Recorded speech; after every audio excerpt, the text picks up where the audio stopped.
Buenos días, hermanos. Les doy la bienvenida al tiempo de estudio bíblico de la Escuela Dominical de nuestra Iglesia Bíblica Bautista El Camino.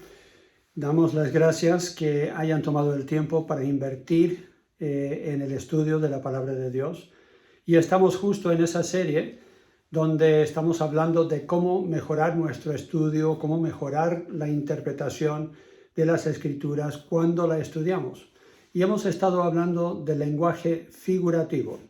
Hay mucho lenguaje figurativo en la Biblia y hay reglas y normas para interpretarla en forma correcta.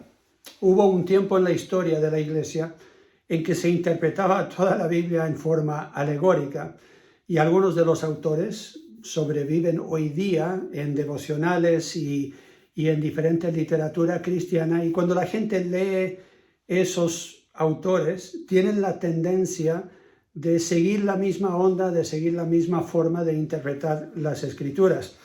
Así que vamos a hablar hoy de parábolas y de cómo deberíamos nosotros cuidarnos de no caer en ese error de una interpretación alegórica. ¿Qué significa una interpretación alegórica? Bueno, les voy a dar un ejemplo.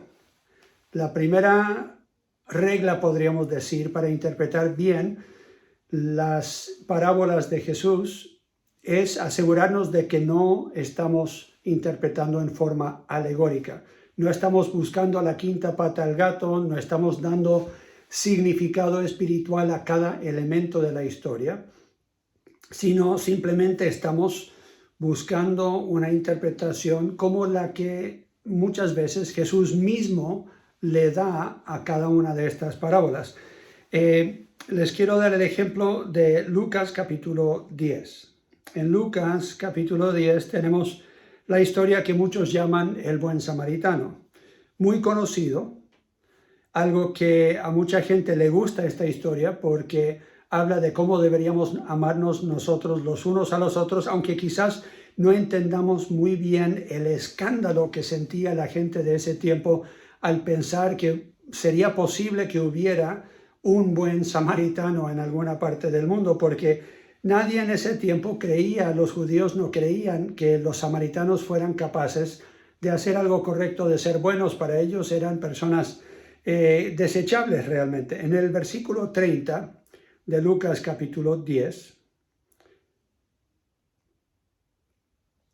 tenemos la historia. Respondiendo Jesús dijo: un hombre descendía de Jerusalén a Jericó y cayó en manos de ladrones, los cuales le despojaron e hiriéndole se fueron, dejándole medio muerto. Aconteció que descendió un sacerdote por aquel camino y viéndole pasó de largo. Asimismo un levita, cuando cerca de aquel lugar, viéndole, pasó de largo. Pero un samaritano que iba de camino vino cerca de él y viéndole fue movido a misericordia y acercándose, vendó sus heridas, echándoles aceite y vino, y poniéndole en su cabalgadura, lo llevó al mesón y cuidó de él. Otro día, al partir, sacó 2 denarios y los dio al mesonero y le dijo: cuidádmele y todo lo que gastes de más, yo lo pagaré cuando regrese. ¿Quién pues de estos 3 te parece que fue el prójimo del que cayó en manos de los ladrones? Él dijo: el que usó de misericordia con él. Entonces Jesús le dijo: ve y haz tú lo mismo. Aquí claramente tenemos una enseñanza de amor al prójimo, pero la persona que usa una interpretación alegórica le busca un significado a cada uno de los elementos de la parábola, tratando de hacer que la parábola tenga un significado más allá de lo sencillo y lo simple que Jesús quería enseñar. Y tenemos la tendencia de complicar cosas y ser mucho más religiosos que Jesús. Jesús era muy sencillo en su comunicación y en muchos casos nosotros sentimos que era demasiado sencillo, demasiado simple, y queremos nosotros profundizar o queremos buscar algo de otro lado y por otro medio hacer que sienta más profundo y más contundente el mensaje de Jesús de lo que realmente era. Ahora, generalmente lo que perdemos es la realidad de que en la sencillez de los mensajes de Jesús hay algo muy profundo. Y lo muy profundo de esta enseñanza del amor al prójimo es que las personas que deberían haber demostrado amor, los religiosos, no lo hicieron, aunque ellos lo predicaban, y el que menos esperaban que iba a mostrar amor fue el que más mostró el amor en una forma práctica. Así que hay mucho sobre el amor al prójimo en esta enseñanza que podríamos destapar, que podríamos nosotros desenvolver, podríamos decirlo así. Pero Origen, uno de los padres de la antigüedad de la Iglesia, dijo que el hombre en esta parábola representa a Adán y todos sus descendientes, que somos nosotros. Y el enemigo que viene, o los enemigos que vienen, son los demonios o Satanás que atacan. El sacerdote que pasa de largo representa la ley de Dios, el levita los profetas del Antiguo Testamento, la cabalgadura sobre la cual le puso el samaritano para rescatarlo, es el cuerpo de Cristo que cargó nuestros pecados sobre sí mismo y sigue desenvolviendo esta historia en una forma fantasiosa, en una forma alegórica, que no fue realmente lo que Cristo tenía en mente cuando Él enseñó esta parábola. Así que hay mucha gente que toma la Biblia de esta forma y ellos lo que quieren, especialmente con las historias, las ilustraciones y el idioma figurativo, ellos quieren armar algo fantasioso, quieren armar algo mucho más allá de lo simple y lo sencillo que quiso comunicar Jesús. ¿Qué era lo que Jesús quería realmente comunicar? Que en forma literal nosotros deberíamos servirnos unos a los otros y así demostrar un verdadero amor. Porque los que decían amar a Dios, los religiosos, el levita y el sacerdote, no mostraron amor al prójimo. Y esa es la verdadera enseñanza. Y uno no tiene que ir más allá de eso para darle significado a todos los elementos de la historia. Los elementos de la historia simplemente apoyan al relato para que se entienda la verdadera enseñanza. Así que Origen, en este caso, se equivocó al darle mucho más significado a cada uno de los eventos de lo que realmente era necesario o lo que era obviamente la intención de Jesús, porque Él mismo da la interpretación. Así que primero lo que tenemos que hacer es interpretar en una forma lógica, una forma literal y no en un método alegórico. Segundo, volvemos a este concepto de leer el contexto entero. El contexto mismo en muchos casos declara el propósito de la parábola, declara cuál fue el fin de esa enseñanza. Aquí mismo en Lucas capítulo 10, no tenemos que ir más allá, Lucas capítulo 10 y versículo 27. Dice lo siguiente: aquel respondiendo, cuando Jesús le dice, ¿cómo lees tú en las Escrituras? Aquel respondiendo dijo, amarás al Señor tu Dios con todo tu corazón y con toda tu alma y con todas tus fuerzas y con toda tu mente y a tu prójimo como a ti mismo. Y le dijo, bien has respondido, haz esto y vivirás. Pero él, queriendo justificarse a sí mismo, dijo a Jesús, ¿y quién es mi prójimo? Y ahí entonces Jesús responde con esta parábola. Así que, ¿qué es lo que Jesús quiere enseñar aquí? El amor al prójimo y quién es nuestro prójimo. Él quiere asegurarse de que este joven, este hombre que viene con esta pregunta, no pueda excusarse, no pueda decir como muchos, claro, yo voy a amar al que me ama o yo voy a amar al que realmente lo merece. No, Jesús está diciendo, deberíamos amar a todos. Y esa es la enseñanza. Entonces tenemos claramente el propósito de la parábola, que era el corregir la actitud de este hombre que viene tratando él de justificarse a sí mismo. Otros ejemplos lo vemos en Lucas capítulo 12. Ya que estamos en el libro de Lucas, vamos a capítulo 12 y versículos 15 y 16. Versículos 15 y 16. Y les dijo, mirad y guardaos de toda avaricia, porque la vida del hombre no consiste en la abundancia de los bienes que posee. También les refirió una parábola diciendo, la heredad de un hombre rico había producido mucho. Y cuenta la historia de este hombre rico, que después de que él se dio cuenta que no tenía graneros suficientes para cuidar todo lo que él había recibido de sus tierras, de sus terrenos, él dice, entonces yo voy a hacer estos planes para a futuro tener un espacio para yo poder guardar toda esta abundancia que tengo. Y Dios le dice, eres necio, porque has trabajado pensando que tienes muchos años y esta misma noche van a venir y pedir tu alma. En Lucas capítulo 18.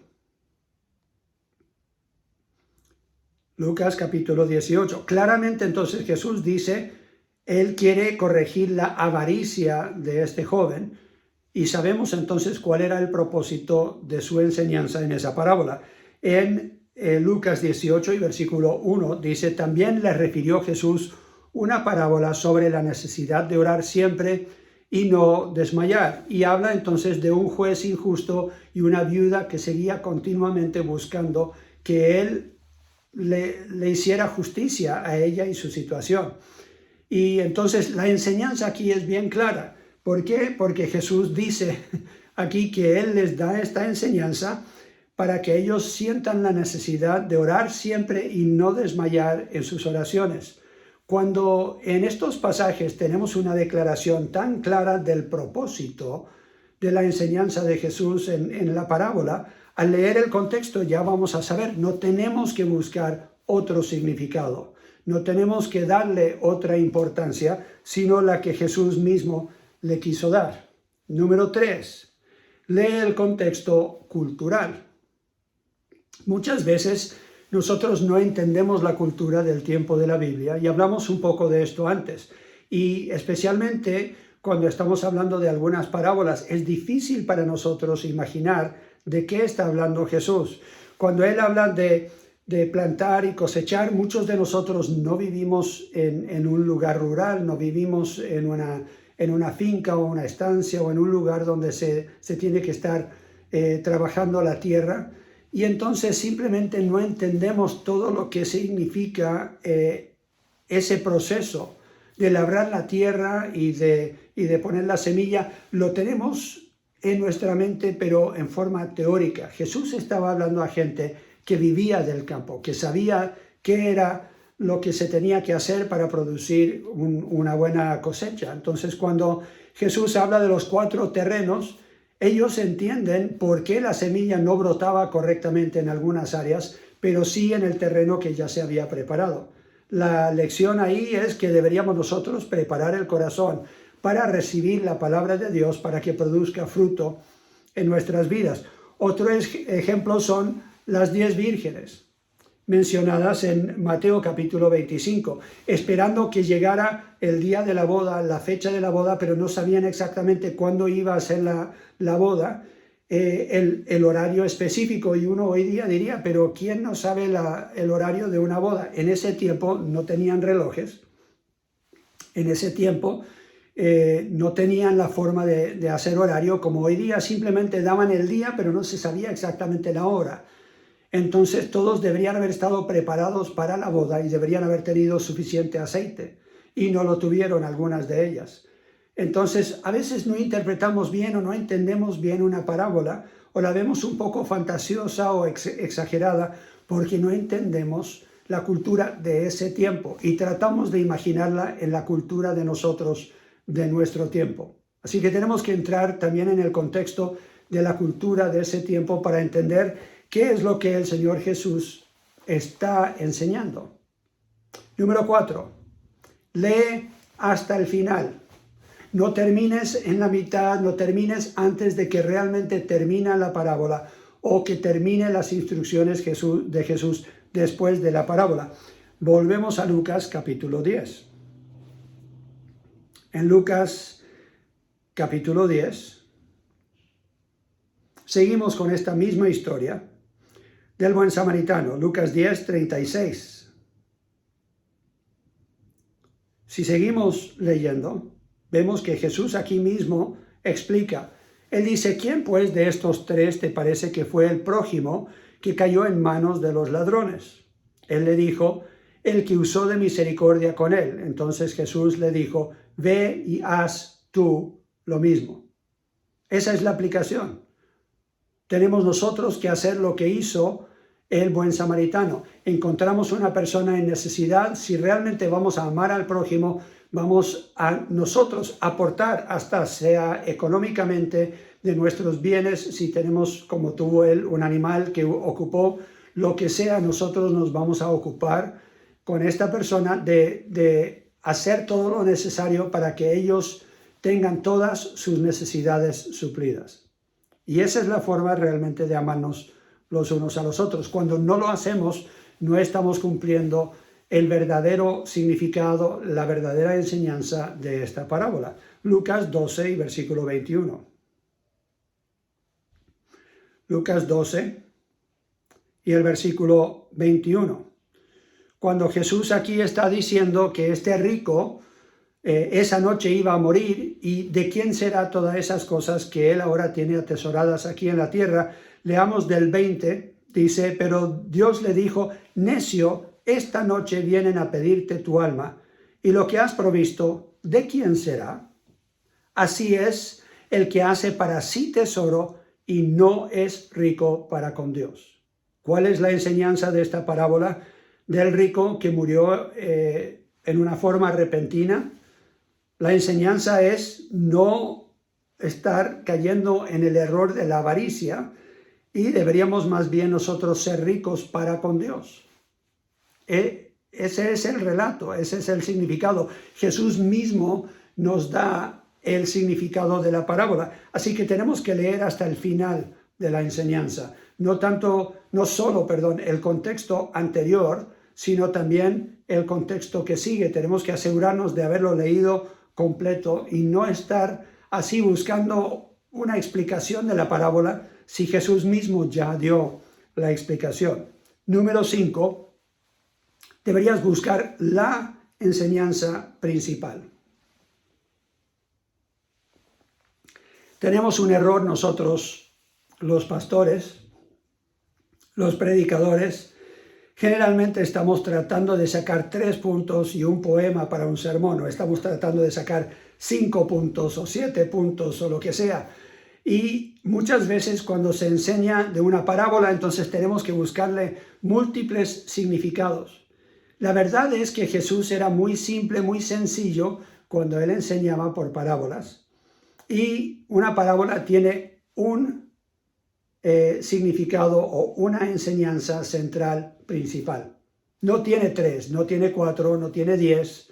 Y mucha gente toma una parábola y trata de extrapolar, trata de sacar de esa parábola un montón de enseñanzas, cuando la verdad es que Jesús quería enseñar una verdad central y principal. Así que no deberíamos ir agregándole cosas cuando Jesús dio ya el propósito. ¿Hay posiblemente múltiples aplicaciones a tu situación? Claro que sí, porque cada uno de nosotros puede sentir que el Espíritu Santo nos esté diciendo, esta es la área en que debes aplicar eso a tu vida. Pero la enseñanza es una sola, es centrada en lo que Jesús quería enseñar y comunicar en esa parábola. Mateo capítulo 13. En Mateo, capítulo 13, y versículos 18 en adelante. Jesús aquí explica la parábola del sembrador. Oíd pues vosotros la parábola del sembrador. Cuando alguno oye la palabra del reino y no la entiende, viene el malo y arrebata lo que fue sembrado en su corazón. Este es el que fue sembrado junto al camino. Y el que fue sembrado en pedregales, este es el que oye la palabra y al momento la recibe con gozo, pero no tiene raíz en sí, sino que es de corta duración, pues al venir la aflicción y la persecución por causa de la palabra, luego tropieza. El que fue sembrado entre espinos, este es el que oye la palabra, pero el afán de este siglo y el engaño de las riquezas ahogan la palabra y se hace infructuosa. Mas el que fue sembrado en buena tierra, este es el que oye y entiende la palabra y da fruto y produce a 100, a 60 y a 30 por uno. Ahora, claramente Jesús aquí está hablando de que la semilla es la palabra de Dios y el corazón del hombre es el terreno.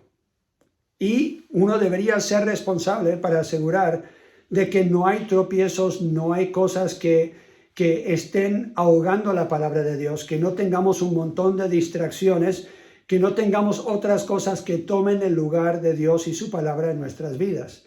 Y si tenemos el corazón duro, la palabra va a rebotar. Y si tenemos cosas que están creciendo, que no estamos nosotros sacando de raíz, o si hay cosas como piedras en nuestra vida que son las cosas de este mundo, las riquezas de este mundo y los afanes de esta vida, tampoco va a tomar raíz la palabra de Dios en nuestras vidas. Pero hay pastores que van mucho más allá de lo que Jesús aquí mismo enseña. Hay múltiples aplicaciones, sí, bueno, depende de tu corazón.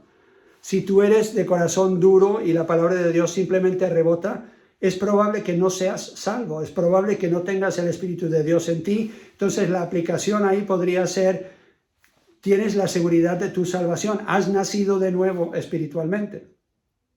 La Biblia habla de que el corazón se puede poner duro por pecado en la vida. Entonces uno podría decir: hay pecado en tu vida que ha endurecido tu corazón para no recibir la palabra. Sí, hay algo en tu vida que distrae de la palabra.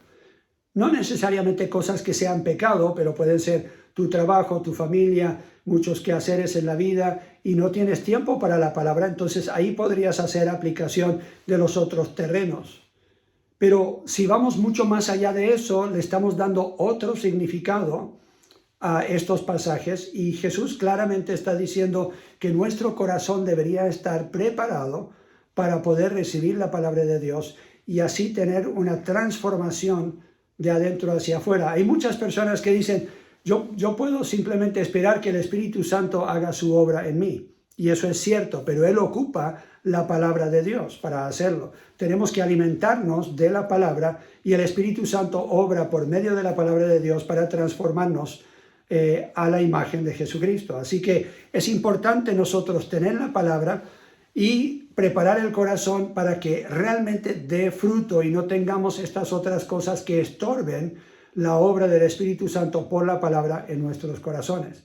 Y esa es la enseñanza central de ese pasaje. Jesús lo hace claro, no tenemos que agregarle mucho más a la enseñanza, así que busca la enseñanza central. ¿Cuál es? Que la palabra de Dios es central a tu crecimiento, que haya realmente fruto en tu vida y tú tienes que preparar el terreno de tu corazón para recibirla. ¿Qué hacemos nosotros? Leemos un pasaje y decimos: no, yo creo que eso aplica a tal persona, a esta otra, y no estamos dispuestos a mirar nuestro propio corazón. O lo leemos y decimos: ya, cumplí con Dios y ahora estamos pensando en el trabajo y qué voy a hacer aquí y con quién voy a hablar y tengo que hacer esta llamada.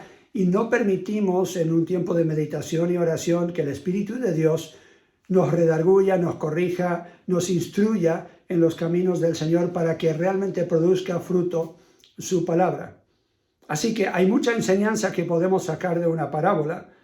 No tenemos que ignorar los elementos, no tenemos que hacerlo más sencillo de lo que es, pero tampoco deberíamos complicarlo más allá de lo que realmente es. Número 6. Reconoce cada uno de los elementos y ve si hay algún significado que debería aplicarse a su vida o que tenga una relación a otros pasajes de la Biblia. Por ejemplo, cuando en las parábolas Jesús está hablando de un padre, de un juez o de un rey, muchas veces es obvio que se refiere a Dios. ¿Y cómo lo sabemos? Porque en muchos casos, también en el Antiguo Testamento, Dios mismo se refiere a padre, a juez o a rey de su pueblo. Tenemos un ejemplo en Ezequiel capítulo 34. Ya en el Antiguo Testamento, el libro de Ezequiel, capítulo 34, versículo 12.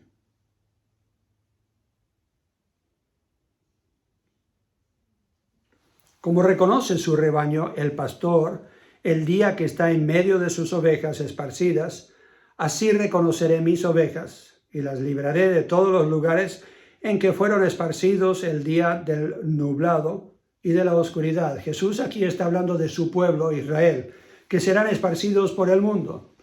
Pero habla de que Él actúa como un pastor buscando sus ovejas perdidas. Y vemos que Jesús hace lo mismo cuando Él en Juan 10 dice, yo soy el buen pastor, y mis ovejas oyen mi voz y me siguen, y nadie las arrebatará de mi mano. Entonces, Él ahí se está comparando con Dios mismo en el Antiguo Testamento y está diciendo que Él es Dios. Y la gente de ese tiempo no entendía. Deberíamos nosotros ver entonces ahí que Jesús, siendo el buen pastor, es lo mismo que dice el Antiguo Testamento, como en el Salmo 23. Jehová es mi pastor, nada me faltará. Tenemos entonces nosotros también, cuando estamos viendo la necesidad de interpretar una parábola, podemos ver otros pasajes de la Biblia, especialmente en el Antiguo Testamento, que nos van a dar algo de luz, algo de comprensión de esos elementos. Por ejemplo, ovejas, siervos, trabajadores, mayordomos, todos esos son los siervos de Dios, todos son los que reciben el beneficio de ser las ovejas de Dios, si se mantienen en el camino y se mantienen cerca a Dios.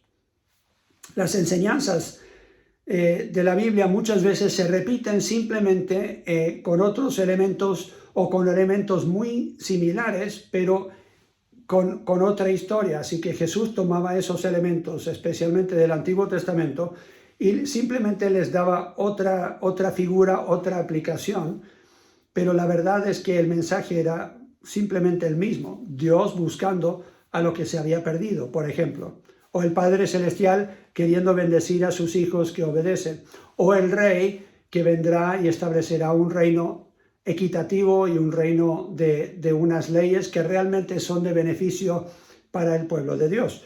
Muchas de esas cosas se ven repetidas en las parábolas de Jesús, así que sabemos de esa forma cómo interpretarlas. Número 7.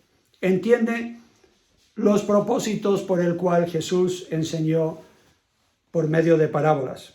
Lo vemos en Mateo capítulo 13. En Mateo capítulo 13,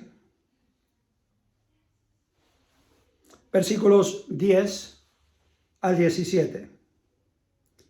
Entonces, acercándose los discípulos, le dijeron, ¿por qué les hablas por parábolas? Él respondiendo les dijo, porque a vosotros os es dado saber los misterios del reino de los cielos, mas a ellos no les es dado.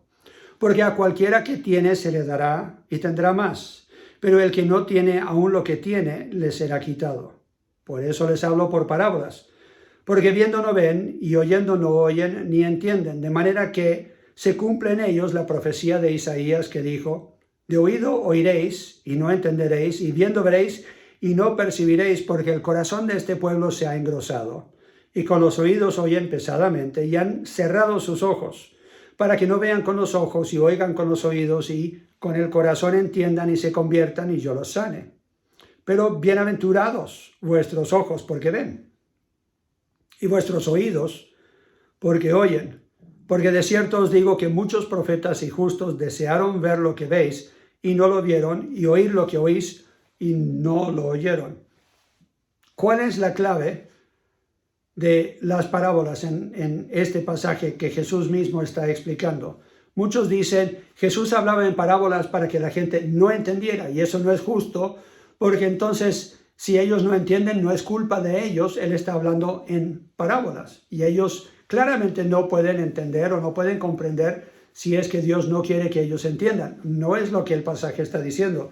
Si leemos bien, dice que ellos mismos han cerrado sus ojos, versículo 15, para que no vean los ojos y oigan con los oídos y con el corazón entiendan y se conviertan y yo los sanen. ¿Quién fue el que cerró sus ojos? ¿Quién fue el que oía pesadamente? El pueblo de Dios. Ellos decían ser de Dios, pero no querían recibir el mensaje de Dios. Y entonces Jesús les habla en parábolas.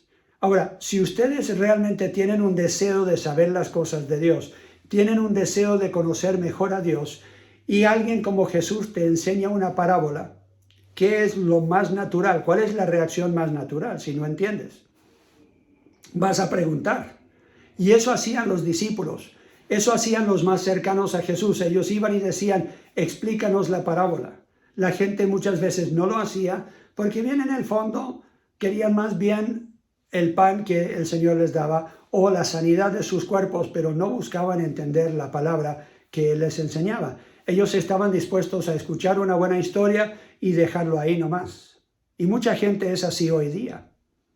Así que la enseñanza que tenemos nosotros de las parábolas, tenemos que entender los propósitos. Primero, revelar una verdad espiritual con una ilustración del mundo desconocido. Por ejemplo, cuando Jesús decía, el reino de los cielos es semejante a, Él está dando una comparación con algo terrenal para que entendamos cómo es su reino, una verdad espiritual o una verdad desconocida, porque todavía no hemos estado ni en el cielo, ni hemos podido vivir lo que vendrá a futuro en su reino milenial.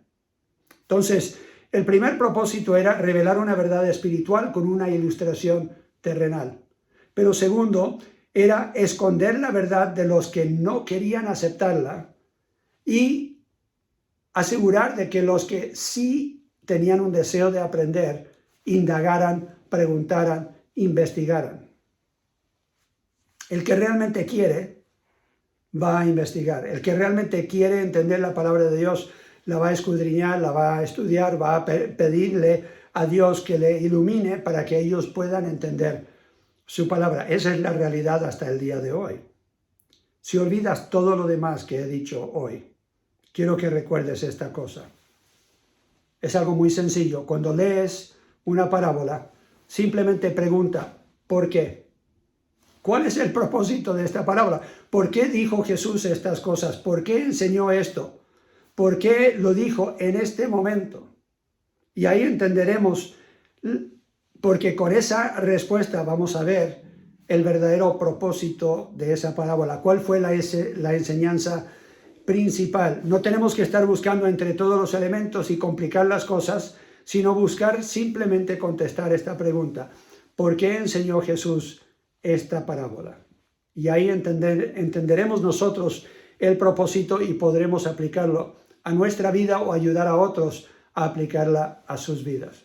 Espero que esto les ayude un poco cuando están leyendo parábolas, estas sugerencias, podríamos llamarlas reglas de interpretación, para que cuando leemos las parábolas cuidemos de no caer en ese error de interpretar en una forma alegórica.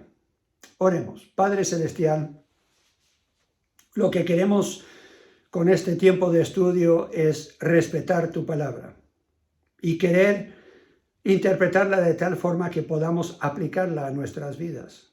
Pido, Señor, que nos des la sabiduría por medio de tu Espíritu para poder hacer esa interpretación y aplicación correcta. Y ayúdanos a reconocer cuando estamos escuchando a algún predicador, alguien que enseñe la palabra, que ellos no la están haciendo en forma correcta y guardar de esa interpretación incorrecta. Guárdanos del mal, guárdanos, Señor, de falsa doctrina, ayúdanos a interpretar correctamente tu palabra para nuestro beneficio, para nuestro crecimiento espiritual, lo pido en Cristo Jesús. Amén.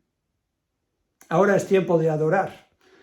Antes de tener el culto que vamos a tener juntos, el que sigue del tiempo de prédica, yo les animo que ahí en familia ustedes canten algunas canciones de alabanza, pueden poner algunas quizás en internet, pueden sacar su guitarra. Un tiempo de adoración puede incluir también algunas oraciones, tiempo de testimonio de cómo Dios ha obrado en tu vida. Todo eso sirve para que nosotros nos enfoquemos en Dios y estemos con corazones agradecidos, preparándonos para el tiempo de prédica que viene. Dios les bendiga. Muchas gracias por compartir este tiempo conmigo.